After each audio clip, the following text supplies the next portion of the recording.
तो चलिए बढ़ते हैं आज की भूतिया कहानी की ओर। दोस्तों, शानदार शनिवार की रात में अपनी चाची के लड़के योगेश के साथ टूर कर रहा था।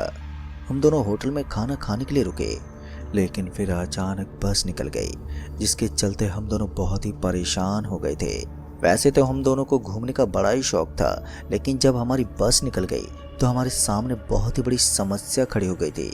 अब हम दोनों इस चीज़ को समझ नहीं पाए कि आगे हमें क्या करना चाहिए। मेरी चाची का लड़का योगेश सोशल मीडिया पर काफ़ी एक्टिव रहता था। ब्लॉग बनाना, फ़ोटो क्लिक करना उसे काफ़ी पसंद थे, जिसके चलते वो किसी भी खंडर जगह पर जाकर अपनी बहादुरी बयां करता था। मुझे भी उसके साथ रहते रहते इन चीज़ों की आदत सी पड़ गई थी। इसलिए मैंने योगेश को बोला, भाई एक काम करते हैं, हम वीडियो बनाते हुए पैदल ही इस रास्ते पर चलते हैं। क्या मालूम आगे जाकर कोई ऐसी जगह मिल जाए जहां हम अपना कैंप लगाकर आराम कर लें। यूं ही चलते चलते योगेश के मन में अचानक ही ख्याल आ गया कि उसे किसी हॉरर सस्पेंस के बारे में जानना चाहिए, या फिर किसी ऐसी जगह पर जाना चाहिए जहां पर खतरा हो। आसान भाषा में बोले तो हम दोनों को भूत प्रेत जैसी चीज़ों पर यकीन नहीं था। इसलिए योगेश ने बोला, एक काम करते हैं, आज हम किसी खंडर जगह पर चलते हैं। तभी इत्तेफाक से अचानक ही हमारी नज़र एक बहुत ही बड़े बोर्ड पर पड़ी, तो हमने देखा कि उसके ऊपर वार्निंग नाम लिखा हुआ था और प्रवेश निषेध लिखा हुआ था। अब ये देखते हम दोनों की आंखें बड़ी बड़ी हो गई। योगेश मेरी तरफ देखते बोला, लगता है हम दोनों को इसी तरफ चलना चाहिए भाई। योगेश की बात सुनकर मैंने भी सोचा कि चलो आज इस तरफ जाकर भी देख लेते हैं कि इस तरफ का कैसा माहौल है। फिर उसके बाद हम दोनों ने उसी तरफ चलना शुरू कर दिया। हालांकि इस चीज़ से हम थोड़ा भयभीत थे कि कहीं आगे जाकर हमारे साथ कोई गड़बड़ी ना हो जाए, कोई चोर डाकू ना मिल जाए तो बहुत ही बड़ी समस्या हो जाएगी। लेकिन इन सब चीज़ों को नज़रअंदाज करके हमने किसी तरह से उस रास्ते पर चलना शुरू कर दिया। हम जैसे जैसे उस रास्ते पर चलते जा रहे थे तो वैसे वैसे पूरा का पूरा रास्ता अपने सन्नाटे को बयां कर रहा था। तभी मेरी नज़र एक और बड़े से बोर्ड के ऊपर पड़ी, तो मैंने देखा कि उस बोर्ड के ऊपर कुछ लिखा हुआ था। ठीक से देखने पर पता चला कि वहाँ पर किसी गांव के बारे में बताया गया था कि आगे का इलाका काफ़ी डरावना है और वहाँ पर आपके साथ कुछ भी हो सकता है, इसलिए आपके लिए ना जाना ही बेहतर होगा। लेकिन जहाँ पर हमें प्रवेश निषेध नाम मिलता है, हम वहाँ जानबूझकर जाते थे। मैंने अपने कदमों की रफ्तार को तेज कर दिया। साथ ही योगेश को बहुत ही ज़्यादा एक्साइटमेंट भी हो रही थी कि आगे जाकर उसे ऐसा क्या नजर आएगा जिसकी वजह से लोगों ने वहाँ पर प्रवेश निषेध का बोर्ड लगा रखा है। हम दोनों अपने कदमों को तेज तेज पटकते हुए अब उस गाँव के बेहद ही करीब पहुँच गए थे। तभी हमने देखा कि वहाँ पर दूर दूर तक अंधेरा ही अंधेरा पसरा हुआ था। चांद की हल्की हल्की रोशनी में हम देख सकते थे कि वहाँ बहुत ही सारे मकान थे, लेकिन उनमें से एक मकान के अंदर कोई भी हलचल नहीं थी। हमने जो सोचा था ये गांव तो उससे भी कहीं ज़्यादा सुनसान था। चारों तरफ बस सन्नाटा ही सन्नाटा, टूटे फूटे मकान और टूटी झोंपड़ियाँ ही नजर आ रहे थे। ऐसा लग रहा था कि हम पुराने ज़माने में आ गए हैं, जहाँ पर लोगों के पास सिर्फ झोंपड़ियाँ ही होती थी। कुछ अमीर लोगों के पास अच्छे मकान होते थे, पर हम चाहते तो इसी वक्त फ़ोटो वगैरह क्लिक कर सकते थे। लेकिन एक दो वीडियो बनाने के बाद हम दोनों ने अपना अपना कैंप लगा लिया। इस गांव को देखकर पता नहीं क्यों, लेकिन मेरे तो अपने आप रोंगटे खड़े हो रहे थे। साथ ही योगेश भी यही मान रहा था कि इस गांव में थोड़ा बहुत डर लगना आम बात है। मैंने और योगेश ने उस गांव के अंदर अभी तक पूरी तरह से प्रवेश नहीं किया था। हमने उस गांव से थोड़ा बाहर की तरफ ही अपना अपना कैंप लगा लिया और उसके अंदर खाना वगैरह करने लगे। दोस्तों, अब तक रात के लगभग 11:30 बज चुके थे और 11:30 का मतलब था हमें अब आराम की ज़रूरत थी। मैंने योगेश से बोला, चल भाई अब मैं भी सोने के लिए जाता हूँ। इस पर योगेश ने अपनी गर्दन हिलाई और हाँ में जवाब दिया। मैं अभी भी अंदर ही अंदर उस बस वाले को गाली दे रहा था जिसने हमें ऐसे माहौल में अकेला छोड़ दिया था। वो तो सही टाइम पर मैंने अपना बैग नीचे उतार लिया, वरना वो हमारा बैग भी अपने साथ ले जाता। खैर अच्छी बात ये थी कि अब हम दोनों पूरी रात रुकने का जुगाड़ कर चुके थे। हमारे पास जो थोड़ा बहुत पानी वगैरह था वो रात के लिए काफ़ी था। थोड़ी देर तक फ़ोन पर टिकटिकी लगाए रखने के बाद मुझे भी नींद ने सताना शुरू कर दिया और मेरी भी आंखें भारी होने लगी, जिसकी वजह से मैंने एक छोटी सी चादर ओढ़ी और उन मच्छरों से बचने के लिए आराम से सोने लगा। थोड़ी देर के बाद अचानक से मुझे एहसास हुआ कि बाहर की तरफ कोई हलचल हुई है। ऐसा लग रहा था कि कोई जानवर बुरी तरह से आवाज़ दे रहा है, इसलिए मैं उठकर बैठ गया। तभी मैंने इधर उधर देखा, लेकिन वहाँ कोई भी नहीं दिखा। मैंने योगेश को भी जगा दिया था ताकि कोई जानवर हो तो हम दोनों को नुकसान ना पहुंचा सके, लेकिन टॉर्च से दूर दूर तक देखने के बावजूद हमें कुछ भी नजर नहीं आ रहा था। फिर उसके बाद योगेश ने बोला, क्या यार, तू भी बार बार ऐसे जगा देता है, आराम सोने देना। इतना कहकर वो वापस से लेट गया, लेकिन अब मुझे नींद नहीं आ रही थी, इसलिए मैं अपने फ़ोन पर टिकटिकी लगाने लगा। थोड़ी देर के बाद खर्राटे मारता हुआ योगेश अपने बिस्तर से एकदम से खड़ा हो गया और अपनी गर्दन को चारों तरफ घुमाने लगा। उसकी गर्दन बिना उसके शरीर के हिले डुले चारों तरफ घूम रही थी, और ये देखकर मेरे पूरे शरीर में एक सनसनी सी मच गई। डर के मारे मेरी हालत भी खराब होने लगी थी। तभी उसने एक भारी और डरावनी आवाज में बोला, तुम दोनों ने यहाँ आकर अच्छा नहीं किया। तुम जानते हो तुम किसके एरिया में हो? उसकी आवाज़ इतनी ज़्यादा खौफनाक थी कि मैं अपने शब्दों में बयान नहीं कर सकता। मैंने अपनी ज़िंदगी में पहली बार इतना डरावना नज़ारा देखा था। मैंने एकदम से चिल्लाना शुरू कर दिया। फिर अचानक मेरे गाल पर एक जोर की थप्पड़ लगी। जैसे मैंने इधर उधर देखा तो मैंने पाया कि योगेश मेरे सामने ही बैठा हुआ था और मैं आराम से सो रहा था। मेरा फ़ोन मेरे बगल में गिरा हुआ था जिसके अंदर यूट्यूब वीडियो चल रही थी।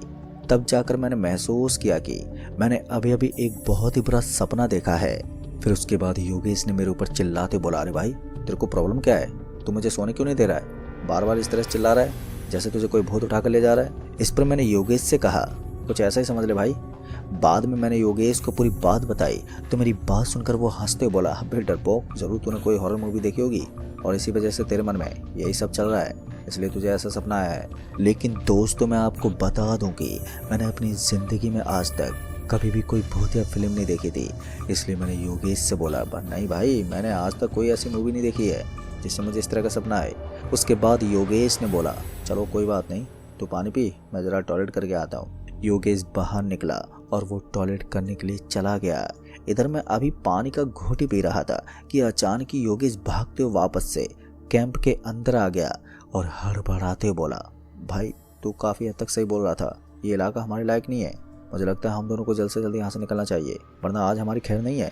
योगेश की बात सुनकर मैं समझ नहीं पा रहा था कि वो ऐसा क्यों बोल रहा है। उसके इस डर ने मुझे भी अंदर तक हिला दिया था। मैं पहले से ही काफ़ी डरा हुआ था। फिर बाद में आकर उसने तो कुछ बोलना शुरू कर दिया, लेकिन उसके बाद तो मेरे भय की कोई सीमा ही नहीं थी। बाद में मैंने योगेश से बोला, अरे भाई, लेकिन तू बता तो सही, तेरे साथ क्या हुआ? मेरी बात सुनकर योगेश ने बताया कि उसने बाहर अभी अभी सरकटे को देखा है। इतना कहने के बाद योगेश जोर जोर से हंसने लगा। मेरे अंदर अभी भी बेचैनी बनी हुई थी। फिर योगेश ने एकदम से बोला, भाई तू कितना डरपोक है, फिर से डर गया? लेकिन अब की बार मेरा मन कर रहा था कि मैं एक जोरदार थप्पड़ अपने भाई योगेश के कान पर जड़ दूं, लेकिन मैंने उसे नज़रअंदाज किया और फिर चुपचाप अपने कैंप के अंदर बैठा रहा। अब तो शायद योगेश को भी नींद नहीं आ रही थी। फिर इसी बीच हम दोनों को अचानक ऐसा महसूस हुआ कि कहीं से किसी बच्चे के रोने की आवाज़ आ रही है, और इस आवाज़ को मेरे साथ साथ योगेश भी महसूस कर सकता था, क्योंकि उसने जैसे इस आवाज़ को सुना तो पहली बार उसके चेहरे पर थोड़ा डर दिखा और वो थोड़ा हड़बड़ाते उठा और बोला, अरे भाई, ये आवाज़ कहाँ से आ रही है? कहीं ऐसा तो नहीं है कि यहाँ आसपास कोई बच्चा हो? योगेश की ये बात भी मुझे काफ़ी हद तक ठीक लग रही थी। तभी योगेश से मैंने बोला, एक काम करते हैं, हम बाहर जाकर देखते हैं कि मामला क्या है। बाद में हम दोनों अपने कैंप से बाहर निकले और गांव के उस छोर की तरफ चल पड़े जिस तरफ से ये आवाज़ आ रही थी। जैसे जैसे हम आगे बढ़ते जा रहे थे तो वैसे वैसे ये आवाज़ और भी ज़्यादा तेज हो रही थी। पर हम जैसे एक बड़े से पीपल के पेड़ के पास पहुँचे तो हमने देखा कि वहाँ पर एक कुआं बना हुआ था और उस कुएं के बगल से ये आवाज़ आ रही थी। मैंने योगेश की तरफ देखते बोला, लगता है ये आवाज़ इसी कुएं के बगल से आ रही है, ज़रूर किसी ने अपनी बच्ची को इस कुएं के पास रख दिया होगा। चल हम आगे चलकर देखते हैं। फिर हमने टॉर्च मारकर देखने की भी कोशिश की, लेकिन हमें वहाँ पर कोई नहीं दिखा। अब हम दोनों उस कुएं के पास पहुँच गए जिसके बगल से ये आवाज़ का स्रोत महसूस हो रहा था। पर हैरान की बात ये थी कि अब थोड़ी देर में उस आवाज़ का आना भी एकदम से बंद हो गया। पता नहीं क्यों, लेकिन इस चीज़ का एहसास मुझे काफ़ी हद तक हो चुका था कि यहाँ मेरे आसपास कोई ऐसी चीज़ मौजूद है जो मुझे और योगेश दोनों को ही परेशान करने में लगी हुई है। इतने में योगेश ने अपने हाथ से इशारा किया, अरे भाई वो देख, जैसे उसने अपने हाथ से इशारा किया तो मैं उसके हाथ की तरफ देखने लगा तो मैंने देखा कि मुझे वहां पर एक छोटा सा कट्टा पड़ा हुआ नजर आ रहा था और उस कट्टे के अंदर कोई चीज लिपटी हुई थी। आसान शब्दों में बोला जाए तो मुझे ऐसा ही लग रहा था कि किसी ने उस कट्टे के अंदर बच्चे को लपेटकर वहां पर सुला दिया हो। तभी मैं और योगेश उसकी तरफ धीरे धीरे बढ़ने लगे, लेकिन जैसे जैसे हमारे कदम उसकी तरफ बढ़ रहे थे तो वैसे वैसे हमारे अंदर से एक अजीब सी बेचैनी हो रही थी कि हम वहां पर जाकर सही कर रहे हैं या फिर गलत, क्योंकि ये एक तो बहुत ही पुराना सा गांव था और ऊपर से किसी ने इस गांव में आकर बच्चे को यहाँ पर फेंका था। हो सकता है पुलिस केस हमारे ऊपर भी हो जाए। इससे पहले हम पूरी तरह से उस बच्चे के पास पहुंच पाते कि तभी अचानक से एक महिला हमारे सामने खड़ी हुई नजर आई। उस महिला ने अपने पूरे चेहरे को घूंघट से ढका हुआ था। फिर अचानक उस महिला को अपने सामने देखकर मैं और योगेश काफी अचंभित थे, लेकिन फिर हमने उस महिला से पूछा, आप इतनी रात को इस भयानक से पड़े गांव में क्या कर रही हैं? पहले तो उस महिला ने कोई जवाब ही नहीं दिया। फिर उसने एकदम से बोला, मैं भी तुमसे यही सवाल पूछना चाहती हूँ कि तुम दोनों इतनी रात को यहाँ पर क्या कर रहे हो? इस पर हमने उसे बताया कि हम अपने टूर पर घूमने आए थे, इसलिए हमें ये गांव काफ़ी पसंद आया, इसलिए हम आज रात इसी गांव के बगल में रुक गए। दोस्तों, हमारी बात सुनकर उस महिला ने एक डरावनी आवाज़ में बोला, देखो तुम दोनों ने बहुत गलत जगह चुनी है। अब उसकी आवाज़ एकदम से भारी हो गई और दूसरी पल जब हमने उस बच्चे की तरफ देखा तो हमारी आंखें फटी की फटी रह गई। पर जैसे हमने उस बच्चे को ऊपर से लेकर नीचे तक देखना शुरू किया तो एक बार के लिए मेरा बदन पूरी तरह से थर्रा गया। दरअसल मैंने देखा कि वास्तव में उस बच्चे का पूरा शरीर किसी छिले हुए आम की तरह बन गया था। उसके शरीर की खाल गायब हो गई थी, उसके मांस और हड्डियां ही मुझे नजर आ रही थी। एक बात भी काफ़ी नोट करने वाली थी कि जब जब हम उस लड़के की तरफ देखते तो वो औरत और भी ज़्यादा गुस्से में हमसे बात करने लगती। फिर इतने में एक हवा के झोंके से उस औरत का घूंघट एकदम से उतर गया। फिर उसके बाद उस औरत का चेहरा देखते ही हम समझ गए कि यहाँ पर क्या होने वाला है। दरअसल हमने देखा कि उस औरत का चेहरा भी बिल्कुल कटा फटा था और वो बहुत ही गुस्से से हमारी ओर घूरे जा रही थी। तभी मुझे कुछ समझ में आया और मैंने अपनी जेब से लाइटर निकाल लिया। पर जैसे मैंने उस लाइटर को निकाला तो वो औरत जोर जोर से चीखने लगी।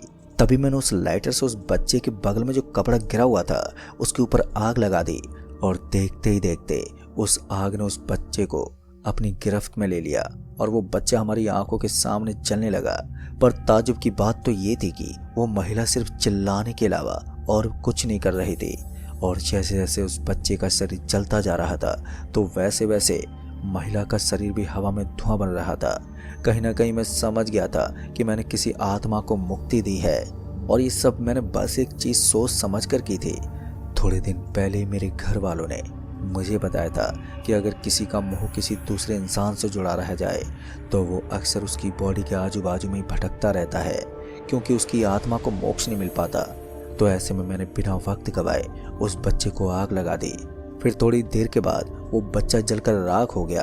तो हमने वहाँ 1 मिनट का भी टाइम वेस्ट नहीं किया और मैं और योगेश तुरंत ही वहाँ से भागते हुए निकलने लगे। हमें डर था कि कहीं कोई दूसरी बला हमारे ऊपर हावी ना हो जाए। सच कहूँ तो ये सफ़र हमारे लिए इतना ज़्यादा डरावना था कि उस रात को भूल पाना हमारी बस में नहीं था। हम दोनों वहाँ से निकलते हुए एक दूसरे गांव में आ गए और उस गांव में काफ़ी लाइटें थी और जगह जगह पर कुछ दुकानें भी नज़र आ रही थी। खैर मैंने और योगेश ने पूरी रात वहीं पर बिताई और हमने उसी गांव के बगल में अपना कैंप लगाया था। जैसे ही सुबह हुई तो हम दोनों ने अपना कैंप समेटकर एक रेस्टोरेंट की तरफ चलना शुरू कर दिया और फिर हम किसी तरह से अपने गांव पहुंच गए। तो दोस्तों, इस कहानी में बस इतना ही। कहानी आपको पसंद आई हो तो वीडियो को लाइक शेयर कमेंट ज़रूर कर दें। तो मैं आपका दोस्त राजकुमार जल्द ही मिलूँगा ऐसी एक और